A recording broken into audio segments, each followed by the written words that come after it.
हे असं मेरी पंचायत ॲप घ्यायचं डाउनलोड करून मोबाईलमध्ये.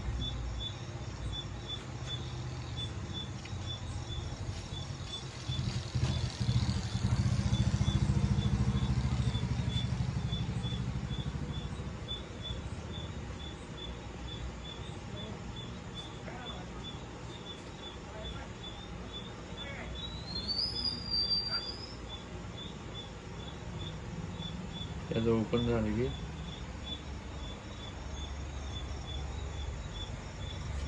त्याचं पुढे टाकलं आहे पॅटर्न काय लॉक पार्ट.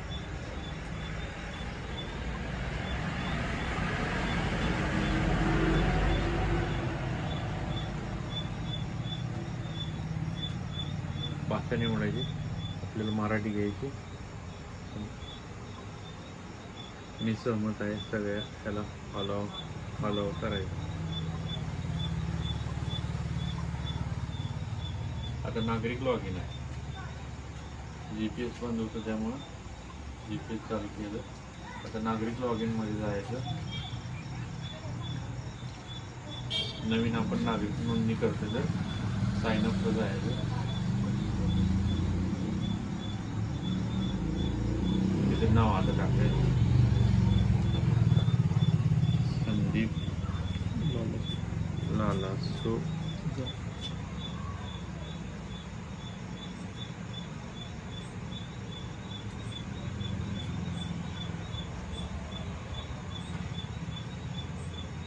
Mobile number 99 42 12 29 43 12 29. 29.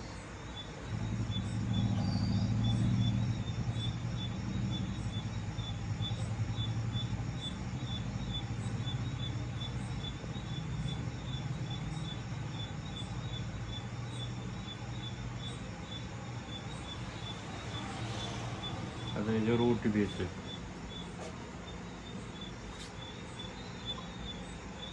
प्रमाणित केला. आता पिन सेट करायचं. 1 2 3 4 पुन्हा 1 2 3 4.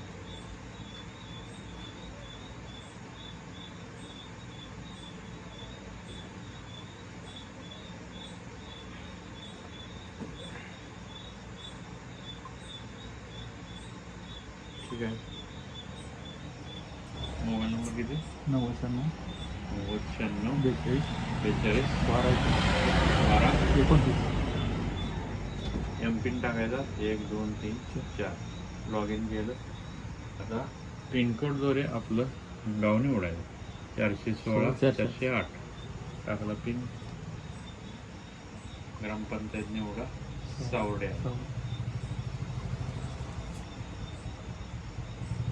पंचायत सेट केली. ठीक आहे म्हणते.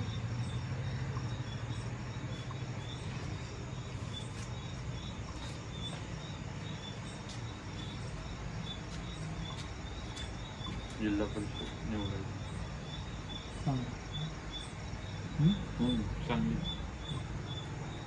तासगाव तासगाव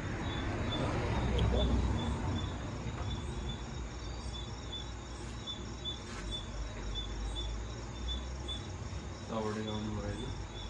माझी पंचायत स्थापन केली.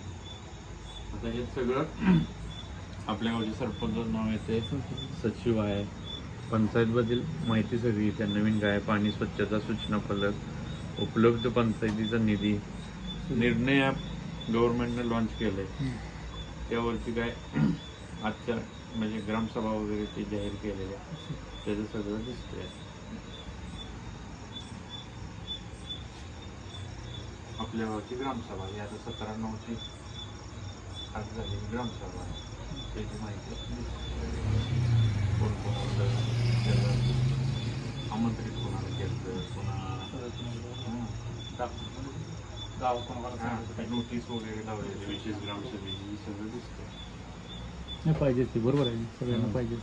ह्याच्यावरून आपल्याला काय होतंय की कशासाठी केले. मुख्यमंत्री पंचायत राज समृद्धी योजना आहे शासनाने जाहीर केल्या. बक्षीस आहे ते.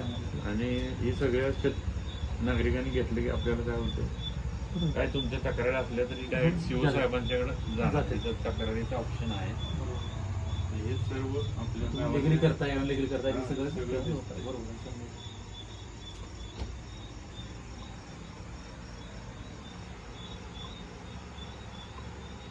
ते सगळ्या मिटिंग आजपर्यंत ग्रामसभा वगैरे झालेलं दिसतं. नाही झालंच पाहिजे प्रत्येकाला हे झालं हे पाहिजे. दादा इथं प्रत्येक कस्टमर आराखड्यात काय काय झालंय ते सगळं दिसतंय. सगळं. तक्रार नोंदवायसाठी 13 नंबरचा ऑप्शन आहे. तिथं तुम्ही तक्रार नोंदवू शकताय. आपल्या तक्रारीचं काय प्रॉब्लेम काय असेल झालं कोणाचं ते काय असेल ते बरोबर आहे. सगळं दिसू शकतं. असं सर्व नागरिकांनी आपल्या गावातल्या केलं आपापल्या प्ले स्टोअरला ॲप डाउनलोड करून घ्या. मेरी पंचायत म्हणून ॲप आहे प्ले स्टोअरला, ते घ्यायचं. त्यात लॉग इन वगैरे करून सगळी आपली माहिती भरली की त्यात सगळी गावातली आपली माहिती दिसते. आपण इतर ग्रामपंचायतीची सुद्धा माहिती बघू शकतो. आज आता गावात ग्रामसभा झाल्या विषय तिथं काय काय झालं 1-2 मिनिटाचा व्हिडिओ 3 मिनिटाचा व्हिडिओ पाठवलेला असते ते पण बघू शकते. आणि आपण इथं गावात काय काम आहे, पाणी स्वच्छता सूचना फलक लावला आहे, उपलब्ध पंचायतीचा निधी, अर्थसंकल्पात काय झालेलं आहे ही सगळी यादी दिसते. आता आहे का दिसते का? आवश्यक निधी 43,16,900 दाखवते 25-26 लाख. वास्तविक खर्च झालाय 10,29,424 आहेत. जरा 33 लाख रुपये झाले. अजून आलं नाहीत पैसे. आलं नाही पैसे. हा, का आलं मग नाही? सगळं काय बघ झालं? आता तुमच्या 15 वित्त आयोग आहे त्याची सेंट्रल गव्हर्नमेंटने किती निधी आलाय ते सगळं दिसतंय. वापरलाय तुम्ही किती? वापरलाय काय केलं? किती? किती? 14 वित्त आयोगाचा किती आला, 15वा किती आला, वापर का कमी झाला, काय झालं तुमचं काही सगळं दिसतंय. स्टेट गव्हर्नमेंटकडे काय निधी आलाय का, दुसरीकडे कुठला निधी आलाय का, त्याच्याबद्दल सुद्धा माहिती सगळी. माहिती सगळी मिळते. आणि ती प्रत्येकानं नागरिकांना घ्यावी अशी माझी विनंती आहे. मी पण मी गावाचा नागरिक म्हणून बोलतोय. चालतंय घेतलं पाहिजे. चालतंय. मला प्रिंट काढून द्यायचं